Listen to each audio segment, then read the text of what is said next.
So I am back with another video. Who knew? This will, or should, just be a quick video because I'm here to do my August reading wrap up. Now I haven't done a reading wrap up in an age, so yeah, my bad.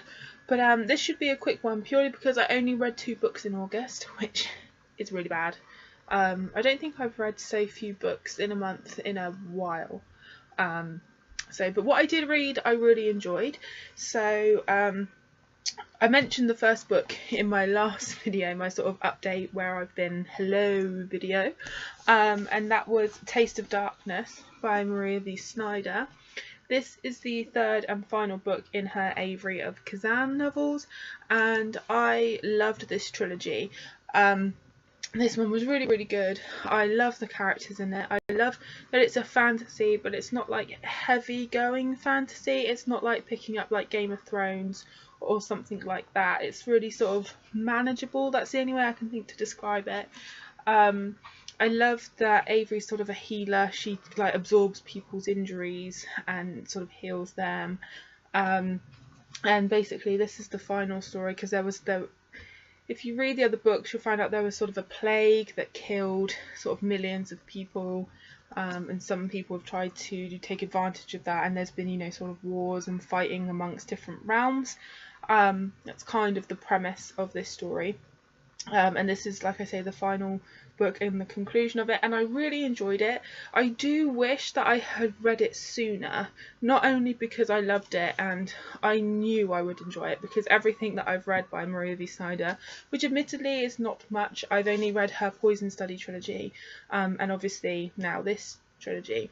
I've loved what I've read. I haven't not enjoyed anything that I've read by her, and I think I was just nervous to pick this book up and actually end the series. Like, I didn't want to end it, but I do wish that I'd read it sort of closer together, because I did find that like some of the details that I'd forgotten and like things are mentioned that I'd forgot had happened, kind of thing. So I wish I'd read it when it had been fresher. But that's obviously my fault, not the book's fault. But I absolutely loved this book, and I gave it 5 out of 5 stars. Love this, and I'm really looking forward to reading more from Maria V. Snyder. And the second and last book that I read in August was How to Stop Time by Matt Haig.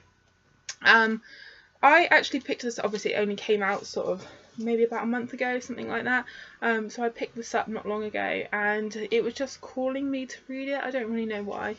I love the cover to this. I think it's beautiful. And I've only read one other Matt Haig book, and that was The Humans, which I absolutely adored. I ranted and raved about that on my channel because I absolutely adored it.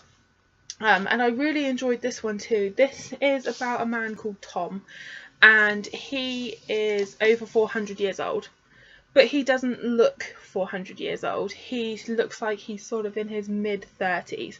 He has this sort of rare condition that makes him age incredibly slowly, and he's part of a society full of people that are like him. But they keep it a secret because historically they've been sort of hunted down and made sort of science projects, so it's kept a secret, so no one really knows about them. But he's struggling because he has all of these, you know, hundreds of years worth of memories. He has these headaches. He sort of remembers his sort of true love who died from the plague, and he's got all of this going on, and he decides every 8 years he has a new life given to him.